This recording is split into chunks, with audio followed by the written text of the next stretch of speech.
My parents spent my wedding morning comforting me after my boss fired me over a text that changed everything about my life. I still remember staring at my phone in my wedding suit, thinking it had to be a mistake. My boss didn't just cancel my leave. He fired me on my wedding day. And the reason he gave made no sense at first, until I slowly realized it was never about the wedding at all. It was about something I had been unknowingly building toward for months inside that company. Something he was desperate to stop before it came out. I was supposed to be getting ready for the most important day of my life. Instead, I was sitting on the edge of a hotel bed, suit half buttoned, staring at a message from my boss that read like a cold execution notice. Effective immediately. Your employment is terminated due to breach of company trust and unauthorized external communication. No warning, no meeting, no explanation beyond that single line. I thought it was a prank at first. Then my company email stopped working. Then my access card stopped working. Then my assistant from work called me crying, telling me I was locked out of everything. My fiancée, Lena, walked in while I was still frozen. She saw my face and immediately knew something was wrong. I showed her the message, expecting her to laugh at the absurdity of it. She didn't laugh. She went quiet in a way that scared me more than anything, because we had both seen how unstable my boss, Darren Holt, could be. But this was beyond unstable. This felt intentional. The weirdest part was that I had taken approved wedding leave 2 months earlier. Everything was signed. HR confirmed it. Even Darren himself had reluctantly approved it during a meeting where he acted like he was doing me a favor. So why now? Why on the exact morning of my wedding? My phone kept buzzing. Work group chat. Co-workers asking if I got hacked. Someone said my badge access was revoked by executive order. That phrase made my stomach drop. Executive order meant only one person, Darren. I tried calling him, straight to voicemail, no response from HR either.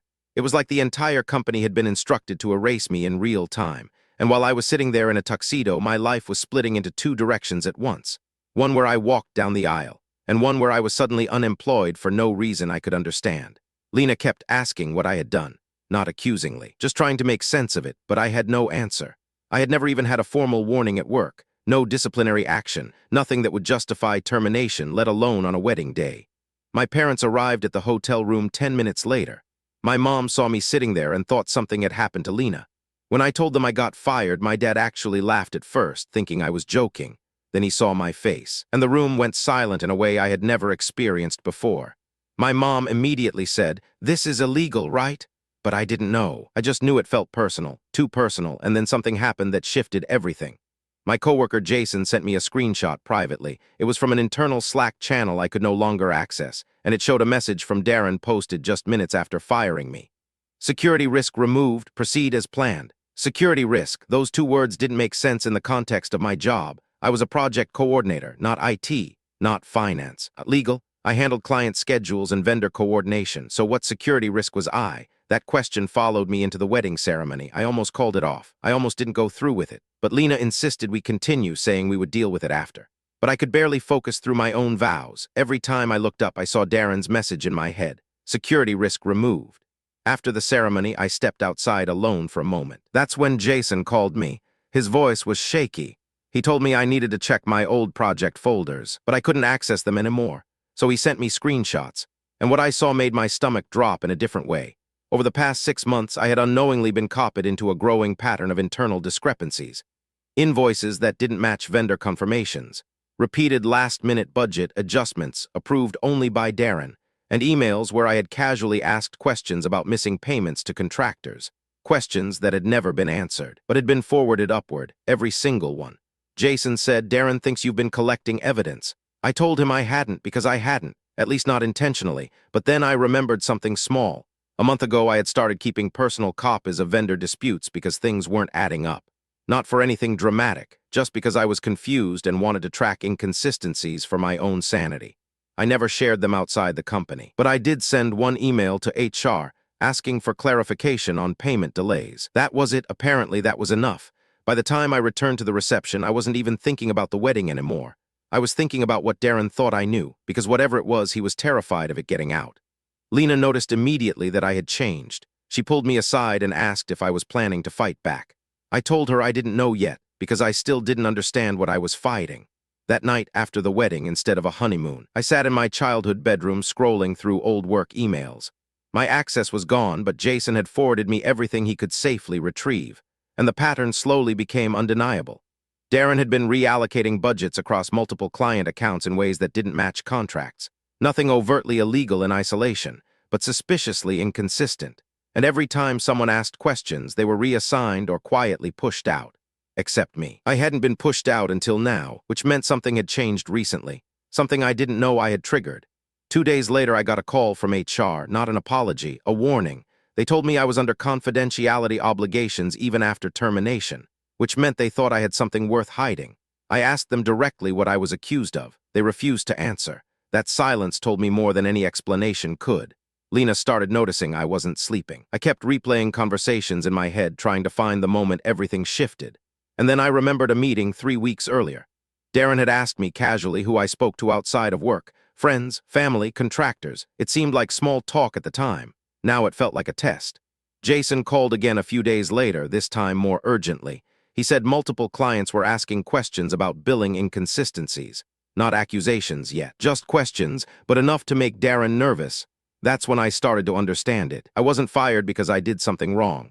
I was fired because I was too close to noticing something he couldn't afford to explain.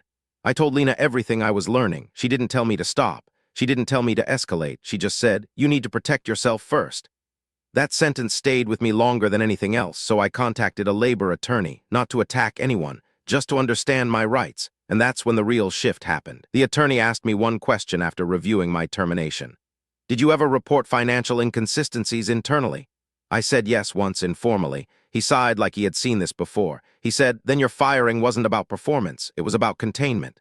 Containment. That word changed everything. He explained it in simple terms. If a company fears an internal employee will escalate concerns externally, they sometimes remove that employee quickly to reduce exposure.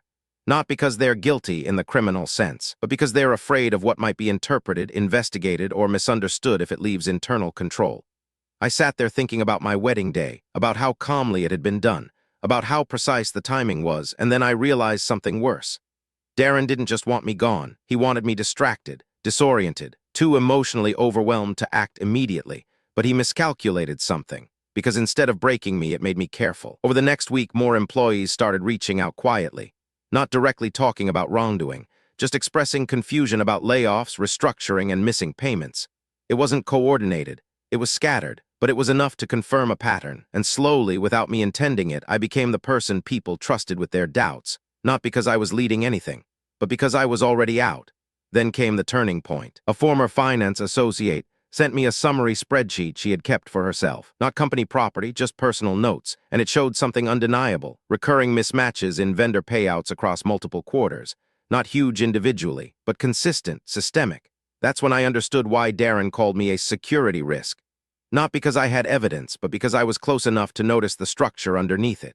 I didn't publish anything. I didn't expose anything publicly. I followed legal channels, with the attorney guiding everything: formal documentation, regulatory inquiry requests, internal audit triggers through proper reporting systems, and that's when the company started collapsing on its own. Clients began pausing contracts while audits were ongoing. Key staff resigned rather than be involved in investigations they didn't understand.